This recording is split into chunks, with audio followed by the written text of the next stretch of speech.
Hello everyone. Today, I have an amazing story for you.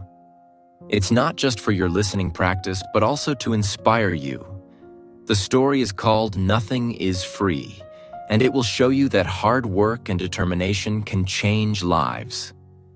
There was a young man named Leo, 20 years old, living in a small, quiet town surrounded by mountains. Leo had big dreams. He wanted to own a chain of restaurants and become a successful entrepreneur. But life wasn't easy for him. Leo's family was struggling financially. His father, Mark, was a mechanic, and his mother, Claire, cleaned houses to make ends meet. Leo's younger sister, Sophie, was just 10 and looked up to him as her hero. One cold evening, Leo sat outside his small house, staring at the stars. He whispered to himself, "I want to give my family a better life. But how do I start when we barely have enough to survive?" The next day, Leo shared his dreams with his father. Mark sighed and said, "Leo, dreams are not free. If you want something, you have to fight for it. Start with what you have, even if it's small." Leo thought deeply about his father's words. Then, an idea struck him. He noticed that in his town, people loved fresh bread but had to travel to a bakery far away. He decided to start selling fresh bread locally. But there was a problem. Leo had no money to buy the bread. He decided to take a chance and approach the bakery's owner, Mr. Anderson. Leo walked miles to meet Mr. Anderson, a grumpy old man who rarely trusted anyone. With confidence, Leo said, "Mr. Anderson, I want to sell your bread in my town, but I don't have money to buy it up front.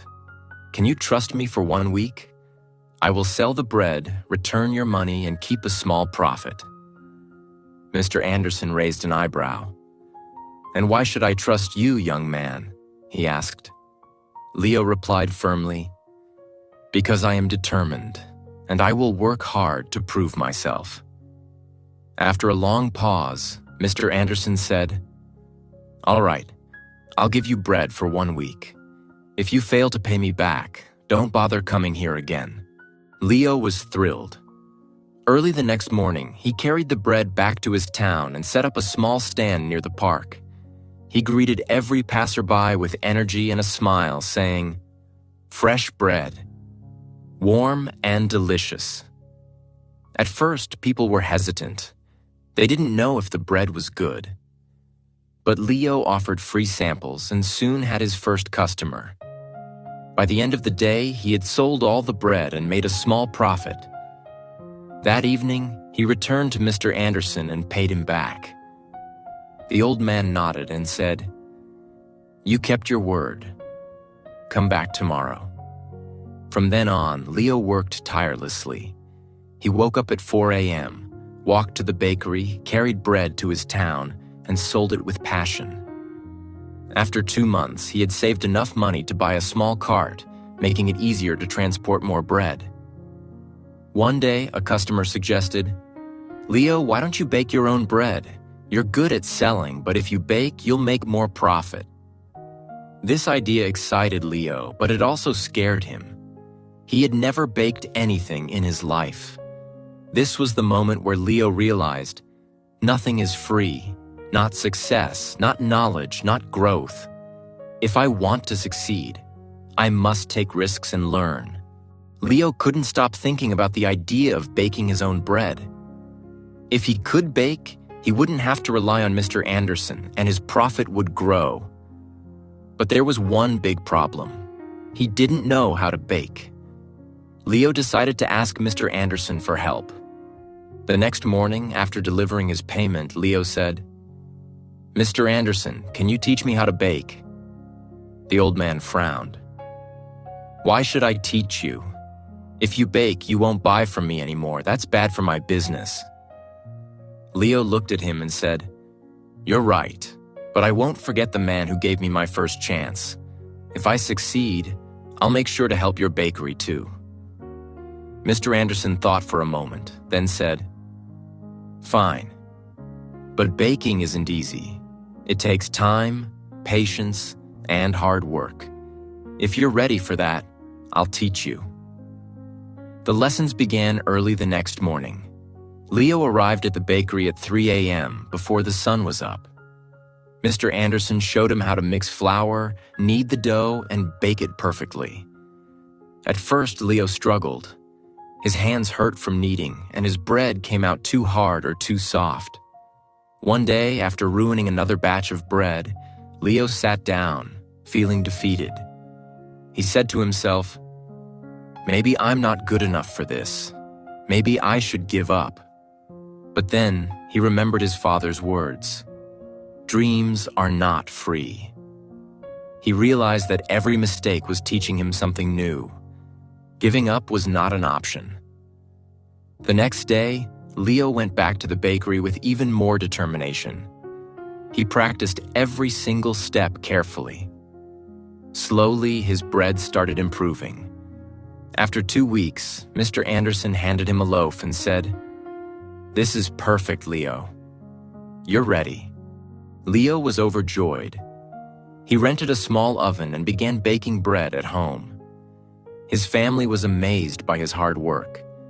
Sophie, his little sister, helped him pack the bread, and his mother made tea for him while he worked late into the night. Soon, Leo wasn't just selling bread. He started making cookies and pastries too.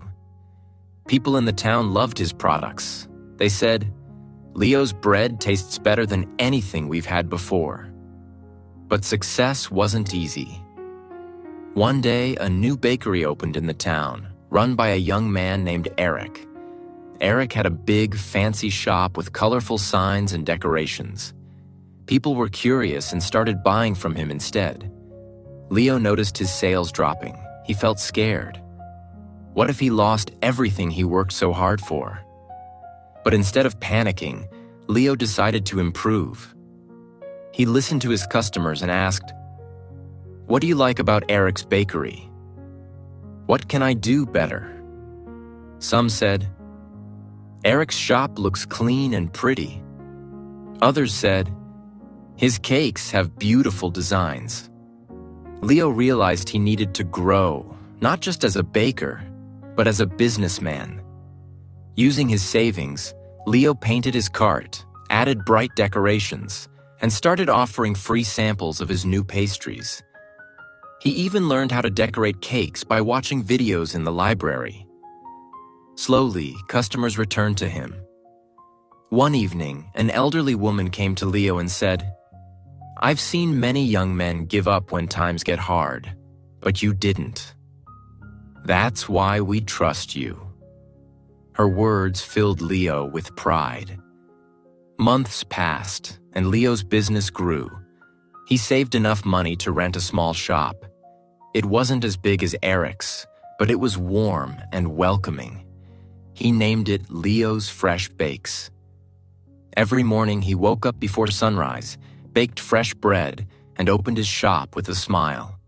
His parents and sister helped him. Sophie, now 11, loved talking to customers, and Claire managed the accounts. But Leo knew this wasn't the end of his journey. He wanted to reach more people, make his family proud, and prove to himself that anything is possible with hard work. Leo's bakery, Leo's Fresh Bakes, was becoming the heart of the town. People loved his fresh bread, cakes, and pastries. Business was growing, and his family was proud of him. But life wasn't done testing Leo. One stormy night, as Leo was closing his shop, he noticed smoke coming from the bakery. He rushed inside and saw that a small fire had started near the oven. He quickly grabbed water and managed to stop the flames, but much of his equipment was damaged. The next morning, when the townspeople heard about the fire, they came to check on him. Some said, "Oh no, what will Leo do now?"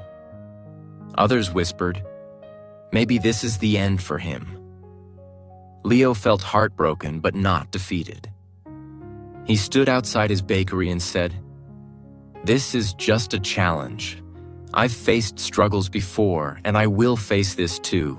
I won't give up." He took a deep breath and began making a plan. He calculated how much money he had saved and realized it wasn't enough to replace all the equipment. For a moment, fear crept in. But Leo remembered his journey, how he started with nothing but a dream and hard work. Instead of sitting and worrying, Leo asked for help. He approached Mr. Anderson, who had retired, and said, "Sir, I need advice. What would you do if you were me?" Mr. Anderson smiled and said, "Leo, you already know the answer. You've taught yourself that nothing is free. Work harder, believe in yourself, and people will believe in you too." Inspired, Leo decided to rebuild. He didn't wait for someone to rescue him. He started baking at home again with the little equipment he had left. He told his customers, "I won't let you down. I'll keep serving you, even if it's just a small amount for now." The townspeople admired his courage. Many of them started helping him. Some donated ingredients, others gave small amounts of money, and a few offered their time to help him clean and repair the bakery. Leo realized something important. When you work hard and never give up, people notice. They want to help someone who helps themselves. After months of hard work, Leo reopened his bakery. It was better than ever. He painted the walls, added new decorations, and even introduced new items like cupcakes and muffins. His customers were overjoyed. On the day of the grand reopening, the town's mayor came and said, "Leo, you are a true inspiration. You've shown us all that with determination, anything is possible." Leo stood in front of the crowd and said, "I want to thank each one of you. You've taught me that nothing in life is free. Not success, not respect, not love. Everything must be earned with hard work, patience, and persistence. Never let failure stop you. Every challenge is just a step to something greater." From that day, Leo's bakery didn't just sell bread. It became a symbol of hope. People from other towns started visiting to meet the young man who never gave up. Leo's story teaches us that 1. Dreams are not free. They require hard work and sacrifice. 2. Failure is not the end. It's a chance to learn and grow stronger. 3. Help yourself first. When people see your effort, they will support you. 4. Never give up. The darkest moments are often just before success. Leo didn't just build a bakery.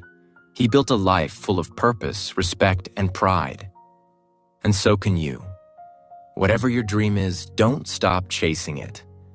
Remember, nothing is free, but everything is possible.